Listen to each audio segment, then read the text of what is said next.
Hola, ¿cómo estás? Hoy quiero compartir este registro en video y fotografía sobre nuestro viaje que hicimos a Monguí.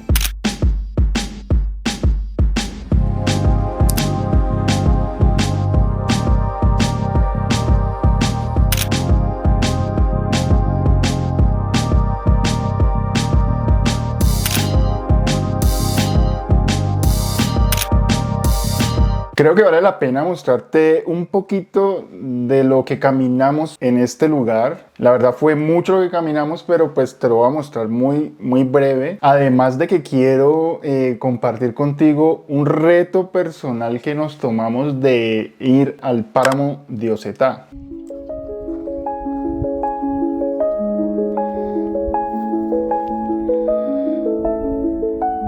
¿Y por qué digo reto? Pues porque no estamos acostumbrados a ir constantemente a las caminatas hacia los páramos, o hacia los bosques, o hacia las montañas.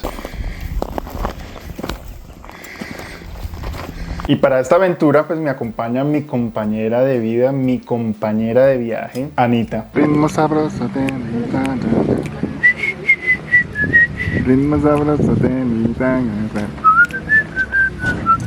Ritmo sabroso de mi tanga. Ritmo sabroso te invita a gozar.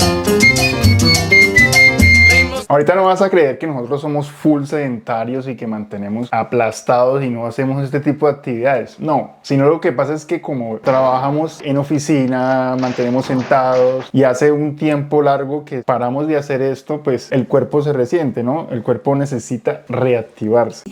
¿Qué importa? Bueno, entonces te voy a contar un poco sobre Monguí. Monguí es un pueblo a 3 horas y media de Bogotá. Para eso nosotros tomamos el bus el 1 de enero. El 1 de enero es la costumbre ya de nosotros de que los primeros días del año tenemos que hacer un viaje. Es como esos rituales, esas tradiciones que se tienen de ponerse el cuco amarillo o las 12 uvas. Para nosotros se ha convertido como que los primeros días del año, la primera semana es de ir a algún lado, a algún sitio, viajar, y eso representa que el resto del año vamos a tener muchos viajes.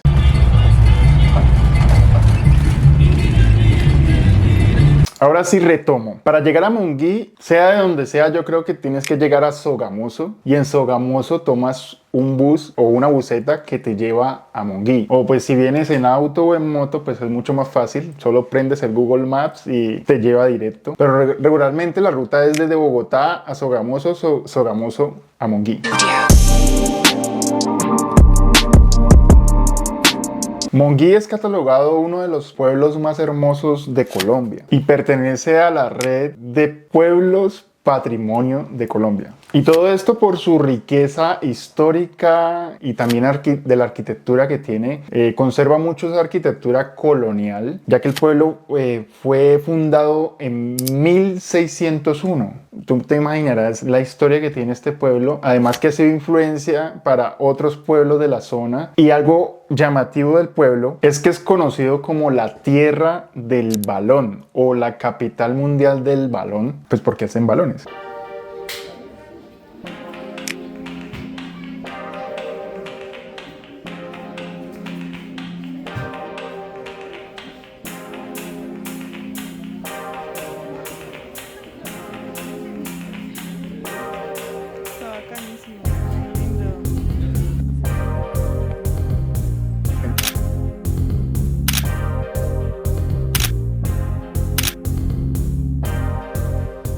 Bueno, y tú te preguntarás por qué llegó el balón a este pueblo, específicamente este pueblo de Boyacá. Y pues resulta que un joven soldado colombiano llamado Froilán Ladino estuvo en la guerra colombo-peruana por allá en esa época de los 1930 y estuvo en Brasil, en Manaos. En Manaos aprendió la técnica de cómo hacer estos balones y se la trajo hacia el pueblo. Y pues resulta que al ser el pueblo también con esa influencia muy católica, Froilán trajo esa idea al pueblo y la compartió con varias personas que lo siguieron, y cada familia tomó la idea de también producir balones. A estas cabezas de familia se les llamarían como los 12 apóstoles o los apóstoles de Froilán, para crear esta industria dentro del pueblo.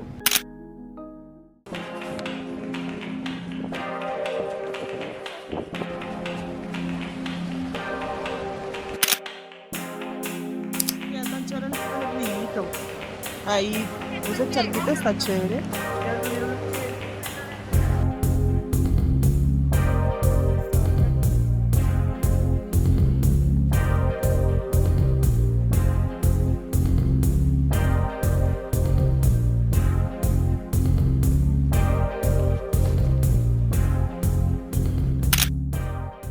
Bueno, y además de la atracción turística que son los balones en general, pues que no es solamente eso, porque la parte histórica es muy importante.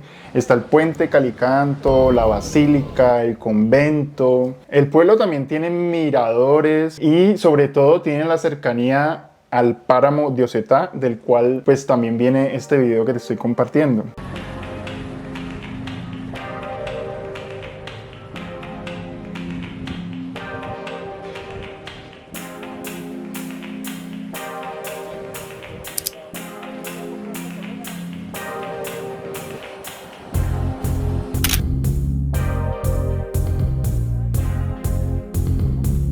Aprovechando que estábamos en Monguí, también visitamos un municipio cercano que se llama Corrales. Tradicionalmente, en épocas decembrinas, los habitantes del pueblo iluminan sus calles y es un espectáculo el cual no visitamos de noche sino de día, pero es muy recomendado.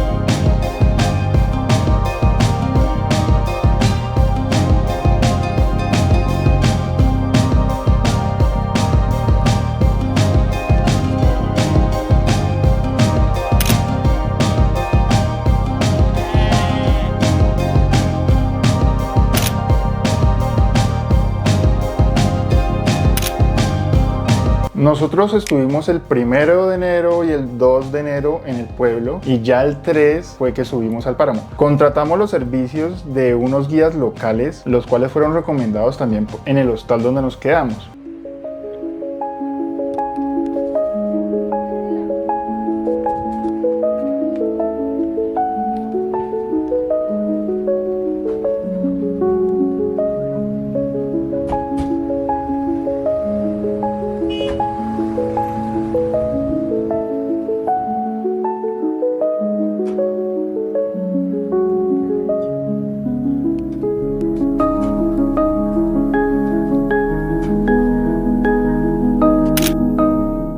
Entonces el sábado 3 a las 8 de la mañana, desde el pueblo inicia esta aventura.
Desde ahí empezamos a hacer la subida hacia nuestro primer punto de parada que se llama el Cajón del Rey o la Caja del Rey.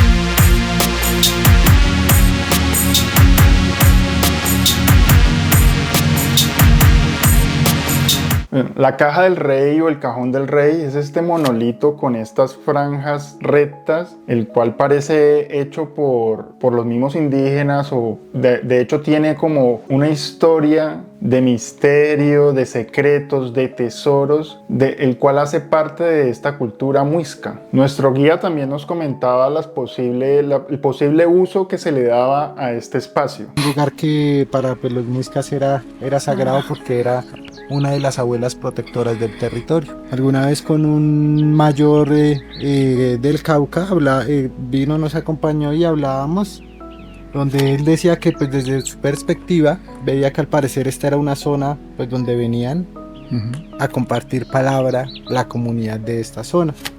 Y él dice que algo que hacía ver que era así este lugar es como estas 3 pequeñas sillas. Que si bien él decía que ahí parecer era donde se sentaban exactamente los mayores a darle pues a su tribu alrededor la palabra, y de esta manera pues este era uno de los lugares sagrados que además iban en camino hacia lo que ellos después ya llamaron pues la ciudad de Piedra, que es una formación geológica que hay en la parte alta del páramo.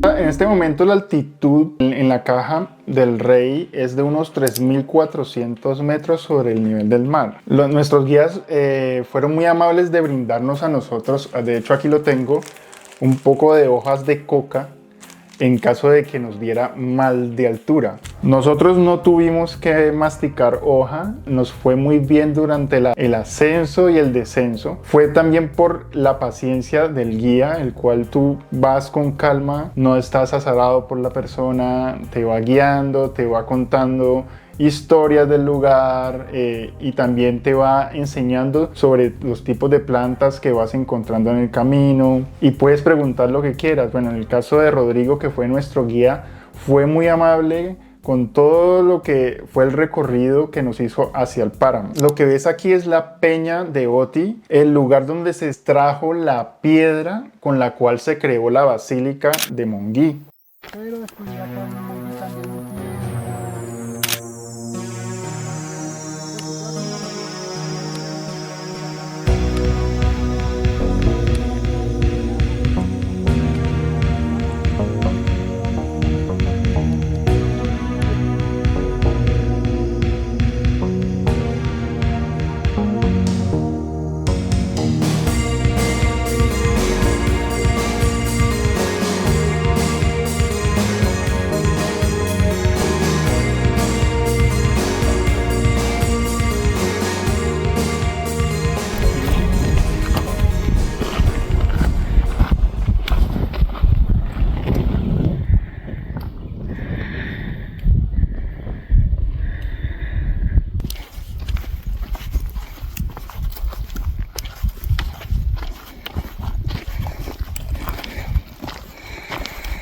Ella en esos días de tanto sol, lo que hace es que ella empieza a recolectar toda la luz del sol y la refleja. De esta manera, pues lo que hace es que toda la vegetación a su alrededor pueda mantener la humedad por mucho más tiempo. Y pues ella es una de las que menor capacidad tiene de absorber humedad, ya que no crece tanto. Se habla pues de que ella es la que se recupera más rápido entre todas las especies de frailejón. Ella pues su altura máxima durante toda su vida es de 1 a 1,5 metros. Ella no crece más. Digamos, a diferencia de los bosques de pino y eucalipto, que cuando nosotros entramos vemos que es un bosque que no permite que nazca nada diferente a ellos. ¿Sí? O sea, ellos son envidiosos y ellos nada diferente a ellos nace.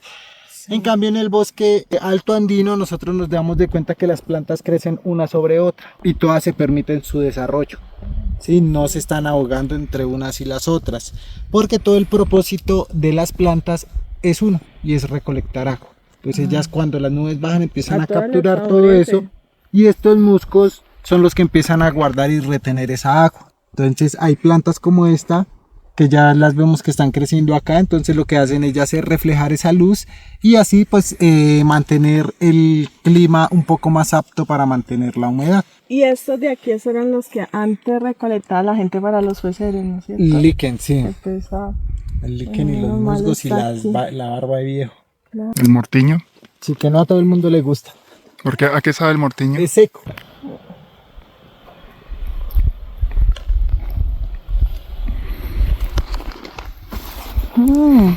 ¿A qué te sabe? ¿Sabes a qué me supo? Como a grosella. Ah, eso estaba buscando yo como grosella, sí.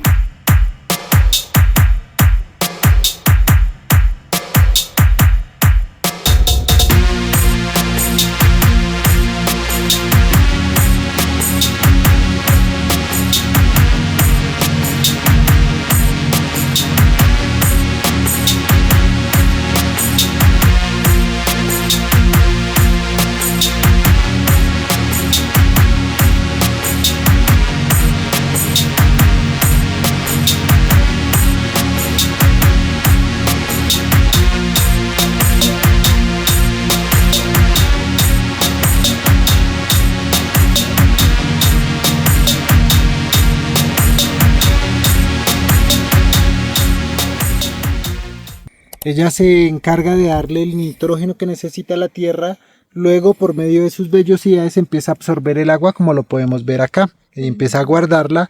De esta manera empieza a darle esa agua al humedal convirtiéndolo en un colchón de agua.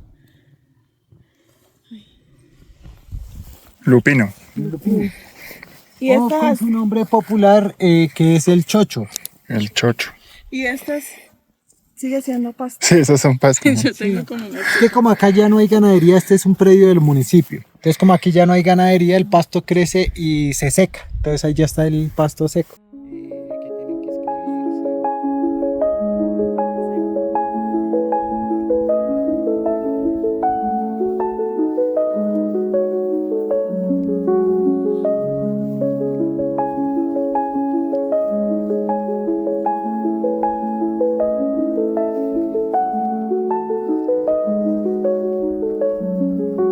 Mira, dentro de esto está la semilla del lupinus, que es como una alberjita. Entonces ella hace la misma función que la alberja. Empieza a madurar su cáscara hasta que se seca y se abre sola. Cuando se abre, bota las semillas. Las semillitas. ¿Cuál es el transportador principal de esta semilla? El agua, que ellos mismos recolectan. Por eso es que en algunas zonas uno ve como los lupinos muy ordenaditos, como si alguien los hubiera sembrado. Pero eso quiere Se decir que camina por el donde agua. van naciendo ellos es por donde va corriendo el agua. Porque muchas veces la gente dice, pero no, digamos como en el caso de acá, no, pero esto no es humedal, esto no sé qué. Pero si nos damos de cuenta, el agua va cruzando por ese lado. Y en algunas zonas cruza subterráneamente. Entonces la gente no la ve como tal, pero no, pero ahí no hay agua. Pero mete uno un palo y se da de cuenta que sí hay agua. Claro. Y esta de aquí. Es otro cenecio, que es este que vemos acá atrás. Ese ya es el cenecio morado, que es la famosa árnica morada. También es antiinflamatorio.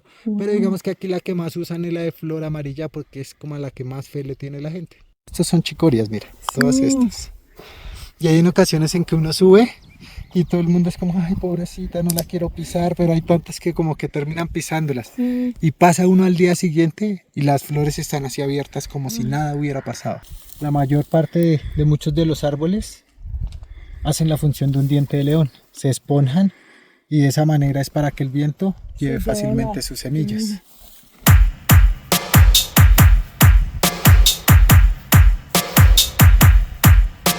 Anteriormente, esto lo usaban mucho los abuelos. Entonces lo que hacían era, ¿me puedes coger con tu mano? Está acá. Lo que hacían los abuelos era que ellos empezaban acá a torcer. Y iban cogiendo. Iban metiendo. Iban torciendo. Iban torciendo. Bueno, eso es de mucho tabaco, mascar tabaco y mucha saliva para que quede bonito. Pero entonces suéltalo. Entonces mira. Acá ya se supone que iba quedando la cabulla. Claro. Y esta cabulla era la que ellos cogían, amarraban las varas y luego empezaban a pegar el barro para hacer el bareque. Ay, qué belleza. Hay muchas casas que todavía te llegas y hay así lazos de paja. De Entonces ya cuando paja. se seca la paja, pues ya queda súper dura y como ya está trenzada, pues ya no se rompe. Porque si se coge, digamos, la seca, si ves que se totea, Sí, ajá. entonces toca es verde la Verde. paja. Ah. Y la paja es un mecanismo de funcionalidad igual que el frailejón plateado y que los musgos. Entonces si vemos que ellos empieza a crecer como muy pegada una sobre la otra y entre ellas hay muchos musgos. Entonces ¿qué hace ella? Ay, sí, Que es una los barrera de protege. protección. Entonces si calienta mucho el sol, ella como está acá abierta, está protegiendo toda la zona de musgos. Musgo. Entonces los musgos pueden mantener esa agua por más tiempo. Genial.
Bueno, entonces recuerde que partimos a las 8 de la mañana y ya alrededor de las 12 a las 12 del mediodía, pues la redundancia, llegamos al sitio más alto para nosotros, que fue 3.800 metros sobre el nivel del mar.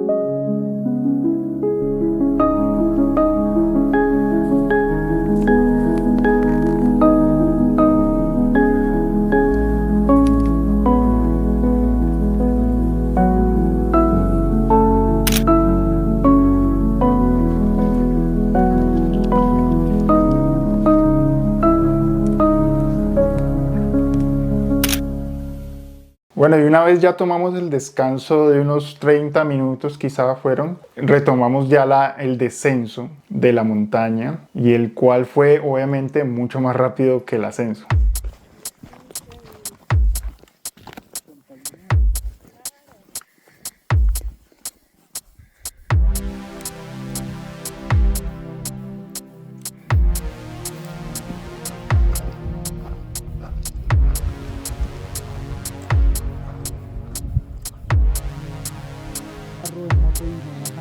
Yo subo y me deja como así.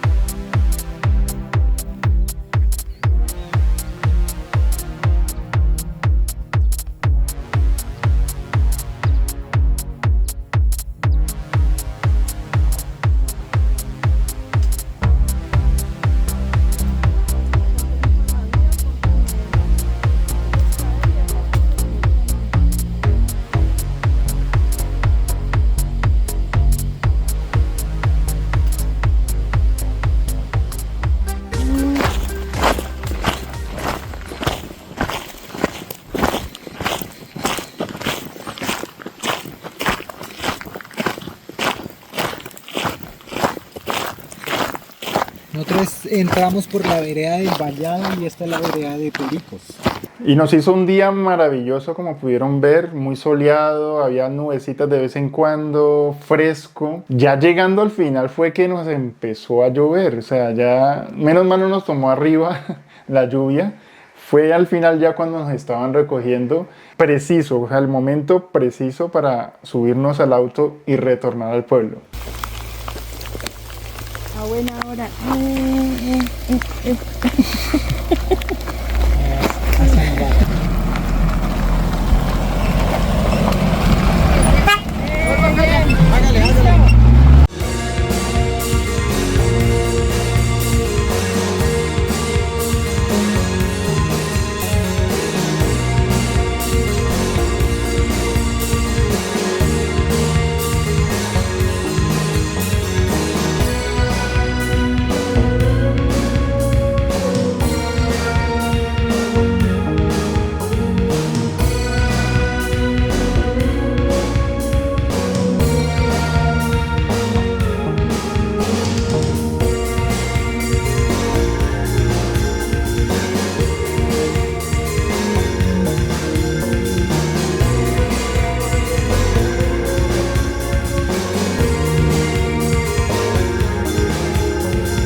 Si te ha gustado que te comparta esta experiencia personal, te invito a que te suscribas al canal y me sigas. Tengo este canal que estoy subiendo de a poco viajes anteriores. Puedo seguir compartiendo también mi música y lo que me gusta hacer también de fotografía. Además de que guardo muchas cosas de viajes y las tengo grabadas ahí en la computadora y nunca las veo realmente porque como que son cortes y no tienen como que ningún sentido. Entonces al editarlas y agruparlas y compartirlas como que generar un recuerdo y una cápsula del tiempo digital. Así que gracias por ver y un gran abrazo para ti.